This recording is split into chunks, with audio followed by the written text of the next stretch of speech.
Olá, Deus abençoe a sua vida. Hoje é o nosso penúltimo dia no livro de Salmos. Hoje vamos ler mais 6 salmos, Salmos 139 ao Salmo 144.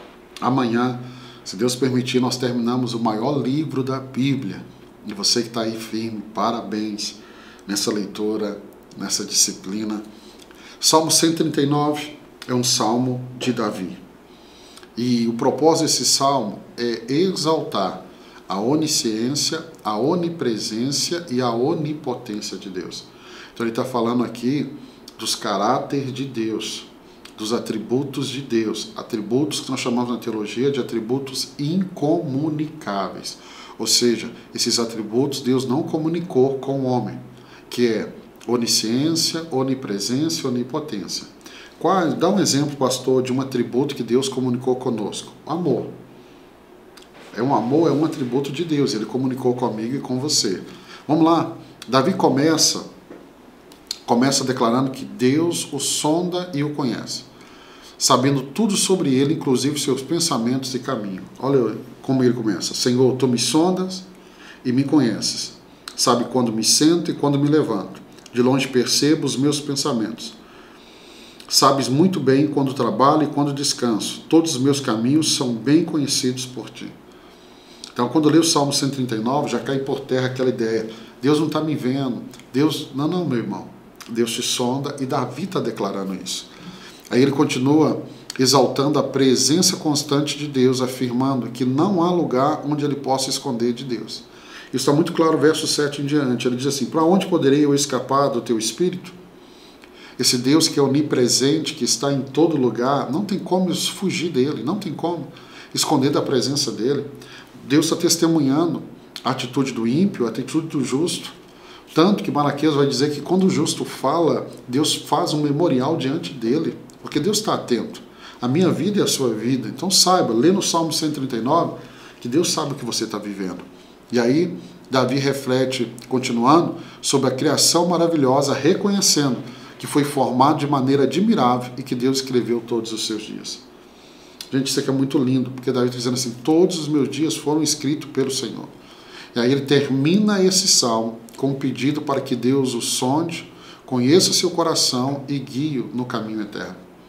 Pastor, eu conheço o meu coração. A Bíblia diz que não. Jeremias diz que o coração do homem é mau, e o único que conhece ele é o Senhor. Por isso que Davi está dizendo assim: sonda o meu coração, vê se há em mim algum caminho mau. Muitas vezes nós achamos e fazemos algo de coração, mas esse coração perverso, com a motivação errada. Mas se você permitir, Deus vai sondar este coração. Ele não apenas sonda, ele transforma esse coração. Se necessário for, como a Bíblia diz, ele tira o coração de pedra e coloca um coração novo. Nosso Deus faz isso. Nosso Deus faz isso. Nosso Deus faz isso. Então eu gosto muito dessa expressão que Davi diz que Deus já tinha escrito os seus dias antes que ele fosse formado ali no ventre. Jeremias vai declarar a mesma coisa, em Jeremias capítulo 1, verso 5, que antes dele existir, Deus já havia chamado, Deus já o conhecia. Mesma declaração, Paulo fala a respeito dele, Paulo, lá no livro de Gálatas, a mesma declaração. Vamos no Salmo 140. Salmo 140, também um salmo de Davi. E qual é o propósito aqui? Pedir a proteção de Deus contra os inimigos e caluniadores. Então Davi começa pedindo a Deus que o livre dos homens maus e violentos que planejam mal contra ele. E aí Davi descreve os ímpios como serpentes cuja língua é como veneno. Você conhece alguém assim? Alguém aí que é bem linguarudo, fofoqueiro? Tem pessoas que quando abre a boca, ele só solta veneno, só solta morte. A Bíblia diz que a vida e a morte, elas estão na língua, no poder da fala. Mas tem gente que, infelizmente, e Davi foi muito assertivo aqui, quando ela abre a boca, ela só despeja veneno. Mas você pode tomar a decisão da sua boca ser um antídoto, ser cura para as pessoas. Ele vai continuar, aí do verso 6 ao 8 do Salmo 140, ele descreve uns ímpios, Davi confia agora, verso 6 e 8, Davi confia em Deus como seu refúgio e pede que Deus frustre os planos dos ímpios.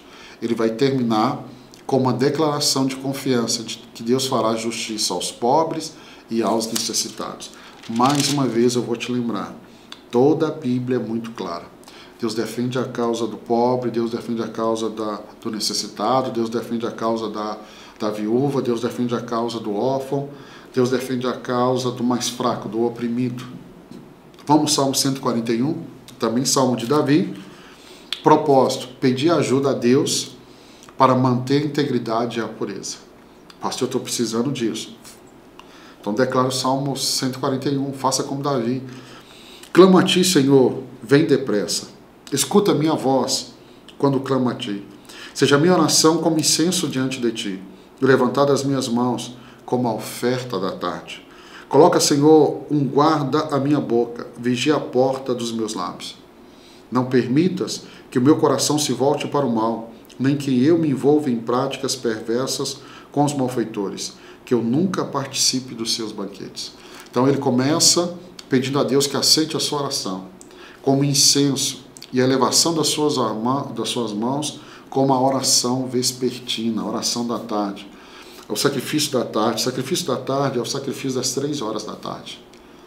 Esse sacrifício ele foi determinado ao longo da Bíblia. Vamos ver, por exemplo, Elias, quando está combatendo os profetas de Baal, ele vai oferecer o sacrifício nesse horário. E aí não há coincidência. Na cruz do Calvário, quando Jesus declara está consumado, tetelestai, foi às 3 horas da tarde. Então, Jesus se entregou como essa oferta da tarde. O salmista está dizendo, quando eu levanto as minhas mãos, Deus se lembra do sacrifício da tarde. Ele continua, e aí ele pede a Deus que coloque um guarda sobre a sua boca e mantenha seu coração longe do mal. Pastor, mas por que um guarda para guardar a minha boca? A Bíblia diz que toda palavra que sair da nossa boca, nós vamos dar conta dela diante de Deus. E aí Davi termina expressando o seu desejo de ser corrigido pelos justos e pede que suas orações sejam ouvidas em tempos de perigo. Eu pergunto para você, você é a pessoa que aceita ser corrigido? Quem aceita ser corrigido é quem cresce, é quem avança. E Davi está dizendo, eu preciso de correção. Então, a pessoa que é ensinável é quem cresce. Vamos para o Salmo 142, também Salmo de Davi. O propósito é clamar a Deus em meio à angústia e à solidão. E aí, Davi começa derramando sua queixa diante de Deus e clamando por misericórdia. Em alta voz, clamo ao Senhor, eleva minha voz ao Senhor, suplicando misericórdia. Derramo diante dele o meu lamento e a ele apresento a minha angústia. Então, Davi começa aqui derramando sua queixa diante de Deus. Gente, isso é muito lindo. Não vai para o Instagram derramar sua queixa, jogar em direto. Não procure muitas vezes aquela amiga ou amigo. Antes de tudo, antes de procurar um amigo, vá até Deus, derrame nele, nos pés dele a sua queixa. Abra seu coração diante de Deus. É isso que Davi faz. E aí Davi vai descrever verso 4, ele descreve sua solidão e angústia, afirmando que ninguém se importa com a sua alma. Verso 4, olha para minha direita e vê. Ninguém se preocupa comigo, não tenho abrigo seguro, ninguém se importa com a minha vida. Por mais que Davi olhasse para a sua direita e não encontrasse ninguém, deixa eu dizer algo para você, ele podia contar com Deus. Pastor, como é que você sabe? Porque ele está orando a Deus. Porque ele sabia, mesmo não tendo ninguém do lado, ele tinha Deus. Davi sabia que ele não estava sozinho. E aí ele termina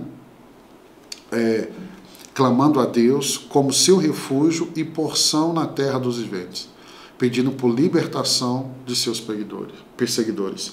Eu gosto muito dessa expressão, porção, porque a Bíblia vai dizer que a tribo de Levi, a tribo que servia no tabernáculo, servia o altar, servia as outras tribos. Deus vai dizer que a porção dessa tribo era o Senhor. As outras tribos receberam terras, mas essa tribo recebeu o Senhor como porção. E Davi está nos ensinando que não tem porção melhor do que seja o Senhor na minha vida e na sua vida. Vamos para o Salmo 143, Salmo de Davi. Davi aqui, e o propósito desse Salmo é pedir a misericórdia e direção de Deus em tempos de perseguição. Davi começa pedindo que Deus ouça suas orações e responda em sua fidelidade e justiça. Então, Salmo 143 diz assim: ouve, Senhor, a minha oração, dá ouvidos à minha súplica, responda-me por tua fidelidade e por tua justiça. Aí ele vai descrever logo depois a perseguição que enfrenta e o seu espírito abatido. Pastor, mas Davi, o homem segundo o coração de Deus, ficou abatido? Ficou, porque ele é humano. Quando nós começarmos a entender que eu e você não somos super-homens, você, mulher, não é mulher maravilha, você é um ser humano e às vezes nós ficamos abatidos. Mas quando estamos abatidos, sabe aonde nós precisamos ir? Para a presença de Deus. 1 Samuel 30 fala do momento que os amalequitas invadiram a cidade onde a família de Davi estava, destruíram tudo e levaram a família de Davi e dos valentes de Davi. A Bíblia vai dizer que os valentes desanimaram, desesperaram, mas Davi, aí eu gosto dessa expressão, se esforçou no Senhor. No dia que você estiver abatido, não joga a toalha não.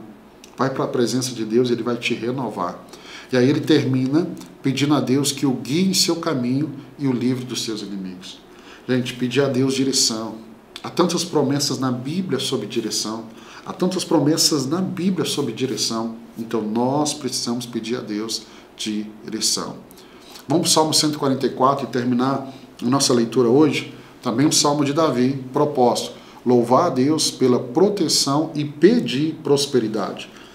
Bendito seja o Senhor, a minha rocha, que treina as minhas mãos para a guerra e os meus dedos para a batalha. Ele é o meu aliado fiel, a minha fortaleza, a minha torre de proteção e o meu libertador. É o meu escudo, aquele a quem refugio. Ele subjuga a mim os povos. Então Davi, ele começa louvando a Deus como sua rocha. Davi já havia repetido isso em outros salmos, você vai lembrar.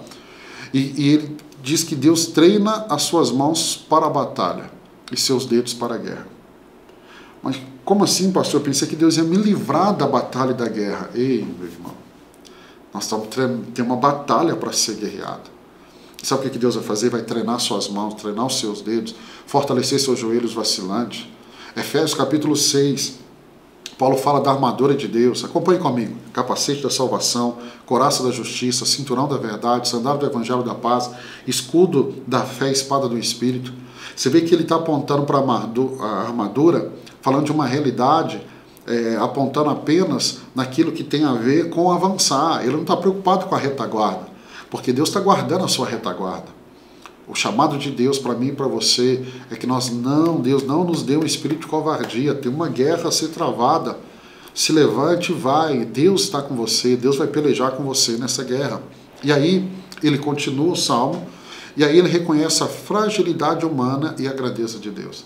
Eu estou indo para uma guerra, mas eu preciso saber. Eu volto a dizer, como eu já falei, nós não somos super-homens, super-cristãos. Então ele reconhece a sua fragilidade humana e ele declara a sua confiança em Deus. E aí Deus pede que Deus intervenha em seu favor e o livre dos inimigos. Então ele está indo para a batalha, mas ele não está confiando na força do braço, ele está confiando em Deus. E aí ele termina com uma oração por prosperidade, desejando que seus filhos sejam como plantas e suas filhas como colunas esculpidas. Eu preciso ler para a gente terminar aqui, verso 12. Então, na juventude, os nossos filhos serão como plantas viçosas, as nossas filhas como colunas esculpidas para ornar um palácio, e os nossos celeiros estarão cheios. Você podia declarar isso hoje, em voz alta. Declare isso, que os seus celeiros vão estar cheios das mais variadas provisões, os nossos rebanhos se multiplicarão aos milhares, às dezenas de milhares em nossos campos, o nosso gado dará suas crias, não haverá praga alguma, nem aborto, não haverá gritos de aflição em nossas ruas. Como é feliz o povo assim abençoado, como é feliz o povo cujo Deus é o Senhor. Eu termino dizendo que Deus vai trazer essa realidade para a sua vida. Chegamos ao final de mais 6 salmos. Amanhã nós terminamos o maior livro da Bíblia. Parabéns para você que ficou aqui. Nós vamos terminar esse livro e logo depois nós já entramos no livro de Provérbios. Deus te abençoe.